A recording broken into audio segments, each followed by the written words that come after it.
Star trails do look amazing, but they can be ruined by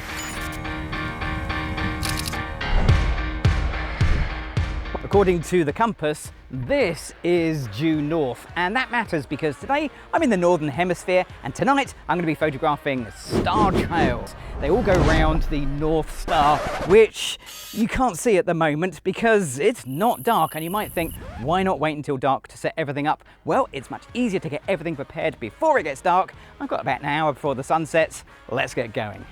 There are 3 essential bits of kit you need to photograph star trails. It starts with a really sturdy tripod, and I do mean sturdy. We can't have any movement during a very long exposure. And then you're going to need a wide angle lens. I'm using the OM System 8mm fisheye lens. It's the widest one I own. And finally, you need a camera that can record live comp, and that's going to be an OM System camera. This is my OM System OM1 Mark II.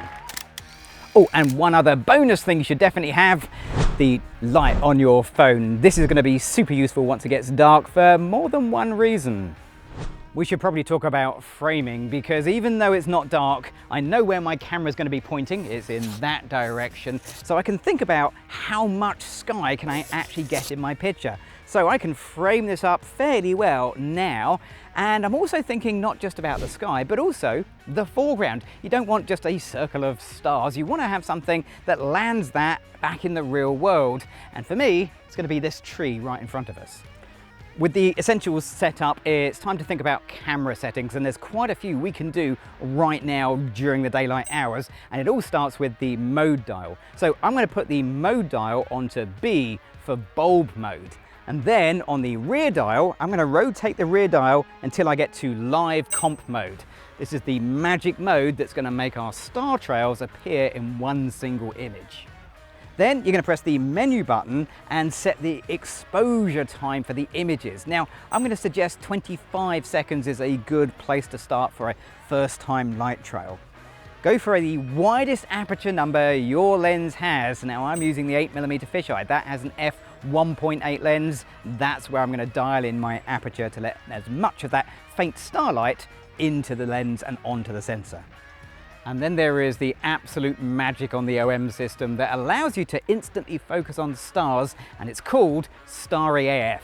To find it, just press the OK button, go down to your live super control panel and set your autofocus to Starry AF. Make sure you haven't got any other subject detections on, otherwise it will be grayed out. And now you just have to wait for it to actually get dark. And then you can just press the shutter button once. It'll start the live comp going, but the first picture isn't actually a picture. It just sets the camera up.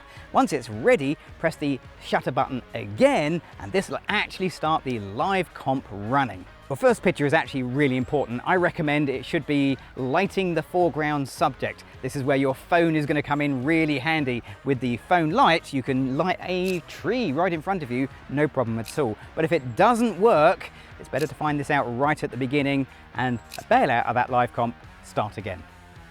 Of course, if it does work, you can now leave your live comp running. It'll add new bright objects to the scene every time it sees them, every 25 seconds in this case. And after around about 15 minutes to 45 minutes, your star trail will be complete. Star trails do look amazing, but they can be ruined by, well, mankind. So things like satellites, there's about 15,000 of them whizzing above our head, or commercial airlines, over 20,000 of those, they're going to go through your picture at some point. Don't worry, they can easily be removed with a little bit of help from Photoshop.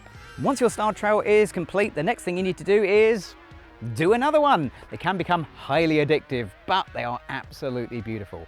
I'm Gavin Hoey. Thanks for watching.